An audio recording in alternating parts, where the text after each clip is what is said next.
नमस्कार, मेरा नाम समीर है और मैं आज आपके साथ एग्रीकल्चर सेक्टर में बजट से किसानों की उम्मीदों के बारे में चर्चा करूंगा। इस बार बजट में हमारे किसानों के लिए कई महत्वपूर्ण घोषणाएं हो सकती हैं। पहली बात जो किसानों के लिए महत्वपूर्ण है वो है पीएम किसान सम्मान निधि योजना। इस योजना के तहत किसानों को सालाना 6,000 की वित्तीय सहायता मिलती है। हमारी उम्मीद है कि इस बार के बजट में इस राशि को बढ़ाकर किसानों को और ज़्यादा वित्तीय सहायता की मदद दी जाएगी। ये कदम किसानों की आर्थिक स्थिति को मजबूत बनाने के लिए काफ़ी कारगर साबित हो सकता है। दूसरी महत्वपूर्ण योजना है मनरेगा यानी महात्मा गांधी राष्ट्रीय ग्रामीण रोजगार गारंटी अधिनियम। ये योजना ग्रामीण क्षेत्रों में रोजगार सृजन के लिए महत्वपूर्ण है। सरकार इस बार बजट में मनरेगा का बजट बढ़ा सकती है, जिससे ग्रामीण क्षेत्रों में रोजगार के और अधिक अवसर पैदा होंगे और अधिक अवसर सर्जित होंगे और ग्रामीण अर्थव्यवस्था को मजबूती मिलेगी।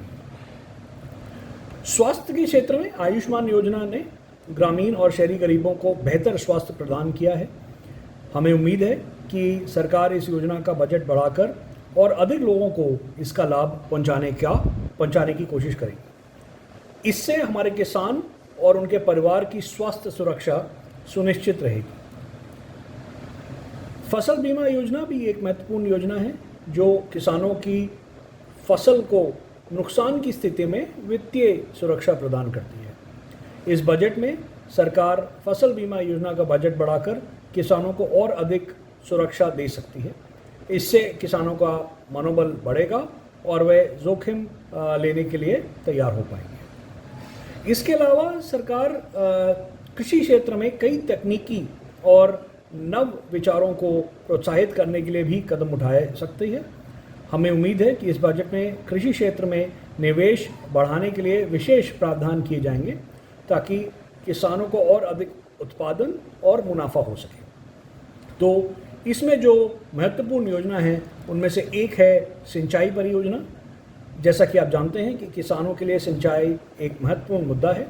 सरकार इस बजट में सिंचाई परियोजना के लिए अधिक वित्तीय प्रावधान कर सकती है, जिससे किसानों को पानी की समस्या का सामना ना करना पड़े और वह अधिक फसलों का उत्पादन कर सके। एक और योजना है जो है किसान क्रेडिट कार्ड, जो प्राइमरीली योजना है जो कम ब्याज के दर पर ऋण उपलब्ध कराया जा सकता है किसानों को।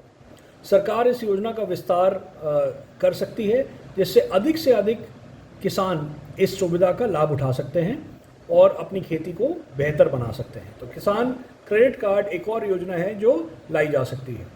ऑर्गेनिक फार्मिंग या जैविक खेती, इसको प्रोत्साहित करने के लिए सरकार विशेष योजनाएं ला सकती है। जैविक उत्पादों की मांग और खपत बहुत बढ़ रही है और एक और फ़ायदा इसका ये होता है कि किसानों को इसके अच्छे दाम मिलते हैं। इस बजट में जैविक खेती के लिए विशेष प्रोत्साहन दिए जाने की उम्मीद है, क्योंकि जो यंगर जनरेशन है, जो युवा हैं, वो बहुत ऑर्गेनिक फार्मिंग की तरफ और ऑर्गेनिक फूड की तरफ या जैविक उत्पादों की तरफ प्रोत्साहित हो रहे हैं। अगला जो एक सुधार किया जा सकता है वो है कृषि विपणन उधार। कृषि विपणन उधार में सरकार एमएसपी यानी न्यूनतम समर्थन मूल्य के तहत अधिक फसलों को शामिल कर सकती है। इसके साथ ही ई-नैम यानी राष्ट्रीय कृषि बाजार का जो प्लेटफॉर्म है उसका विस्तार किया जा सकता है, जिससे किसानों को अपनी फसल के उचित मूल्य मिल सकें। ये सरकार का इस बजट में प्रावधान किया जा सकता है और उनकी पूरी जो ताकत है वो इसी में रहेगी कि कैसे कृषि को ज़्यादा से ज़्यादा फसलों का उचित मूल्य किसानों को दिया जा सके। कृषि अनुसंधान और शिक्षा को बढ़ावा देने के लिए सरकार कृषि विश्वविद्यालयों को और अनुसंधान संस्थानों को अधिक वित्तीय सहायता प्रदान कर सकती है इस बजट में।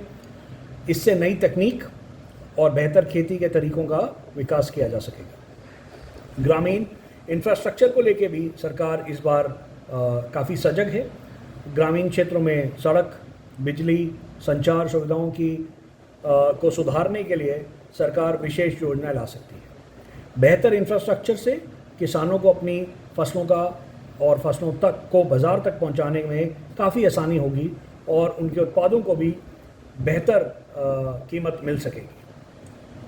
किसानों के लिए परीक्षण कार्यक्रम भी किया जा सकता है।